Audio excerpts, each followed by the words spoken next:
is that I think somebody who's reasonably smart, even with no code experience, really can develop some fairly sophisticated applications on there. They're going to need some guidance, and there's tutorials out there, but you can develop some fairly sophisticated applications. The way that they've encapsulated everything with the GUI and the database and the queries, it's really impressive.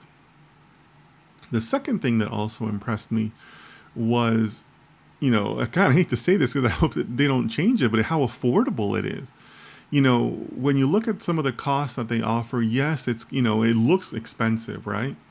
But when you consider that they are giving you the front end, the middle layers, and the database on the back end, kind of in this one package that they handle and then they scale on their end, it's kind of a bargain. Again, I hate to say that because I don't want them changing their prices, but when you consider what it would cost you to piece all of that together yourself, they have a pretty interesting value proposition. So I was a little surprised that Bubble.io has been around as long as they have, because you would think that they would get more prominence, or certainly that more of their apps would get more prominence